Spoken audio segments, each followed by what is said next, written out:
Entre histoires passionnantes et scandales internes, bienvenue dans l'univers de Naruto RP. Bonjour à tous, ici Tazio pour Culture Internet. Aujourd'hui, on explore ensemble l'un des phénomènes Twitch de l'année 2024, de sa partie lumineuse à ses côtés les plus sombres. Alors Naruto RP, qu'est-ce que c'est ? RP déjà ça signifie roleplay ou jeu de rôle. Imaginez des streamers qui se connectent sur un jeu vidéo, ici Garry's Mod, pour interpréter chacun un personnage dans l'univers de Naruto. C'est une forme de théâtre virtuel en ligne qui donne vie à des histoires inédites, un peu comme une série interactive à suivre en direct.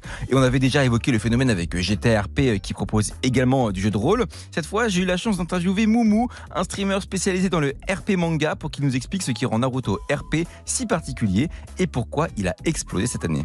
En fait, ce qui est bien côté Naruto, c'est que ça propose du roleplay qui est différent. Et ça a été un peu la force de Gmod, je pense, par rapport à GTA. Et c'est ce qui a attiré, entre autres, des streamers comme moi, comme Kameto ou d'autres personnes. C'est que tu peux, en tant que fan d'animé, te retrouver dans ce monde, t'incarner dans ce monde fantastique. Et tu retrouves des choses que tu ne peux pas reproduire sur GTA.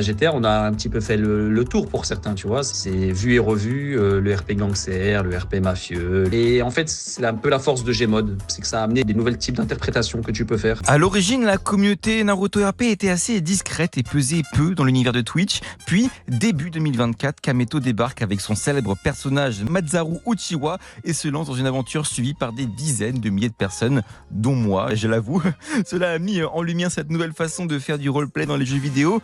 Du jour au lendemain, des milliers de personnes ont voulu se lancer dans cette expérience immersive, mais qui dit grand succès, dit aussi modèle économique. Car oui, il existe des logiques financières un peu sombres qui permettent de faire tourner ce genre de communauté. Et c'est des jeux d'argent illégaux, littéralement. C'est interdit en France qu'ils font, c'est interdit en Belgique, c'est interdit en Suisse. Ils ont commencé à créer ce qu'on appelle des rerolls. Concrètement, les rerolls, c'est quoi ? Tu es un ninja, tu as des compétences comme tout le monde, sauf qu'il y a aussi ce qu'on appelle des Kikigenkai, un pouvoir plus, si tu préfères, ok ? Pour avoir ce pouvoir plus, il faut faire des rerolls. Donc tu achètes 5 rerolls, qui équivaut à 5 tickets du loto, et tu espères tomber sur un pouvoir en plus. Voilà, tout simplement. Et cette logique-là, Moumoun la regrette amèrement. Parce que forcément, de base, on joue juste par roleplay. Donc normalement, si tu es censé t'améliorer ou avoir un pouvoir en plus, tu es censé le débloquer via le roleplay, via tes actions, via ton développement, via ton investissement. Mais vu que tu mets en vente libre la possibilité de devenir puissant, c'est plus le roleplay qui débloque ta puissance, c'est ton argent et ton portefeuille. Les gens sont prêts à gaspiller des milliers d'euros pour avoir le pouvoir le plus rare, qui des fois est à moins de 0,5% de chance de l'avoir.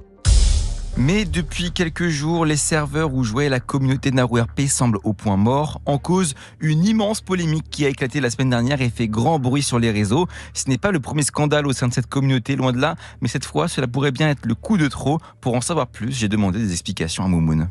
Les gens se font trop d'argent, tout le monde veut manger l'argent, donc tout le monde va avoir sa part du gâteau comme je t'ai expliqué. Là ça a explosé, mais ça explose toutes les 2-3 semaines en réalité pour des raisons différentes. Une fois parce qu'on se rend compte que le fondateur a menti sur les probabilités des rerolls, donc on pensait avoir tel pouvoir après tant de chance, mais on se rend compte que les fondateurs eux-mêmes ont triché pour qu'on dépense plus d'argent. Là ça a explosé entre autres parce que les gens se sont rendus compte que le fondateur en fait était en train de se faire arnaquer, c'est-à-dire qu'il y avait un hacker qui profitait de lui pour lui soutirer de l'argent parce qu'il avait des informations sur lui, des menaces de mort. C'est une communauté toxique. Tout simplement. Je trouve ça vraiment triste de voir comment une simple envie de jouer les ninjas dans l'univers de Naruto a fini par ouvrir la porte à des personnes mal intentionnées, transformant cette passion en une petite mafia. Je pense qu'il est tout à fait normal que les créateurs de serveurs soient rémunérés pour proposer des contenus de qualité, mais il est évident que certaines dérives ont vicié cette pratique, pourtant si intéressante à observer.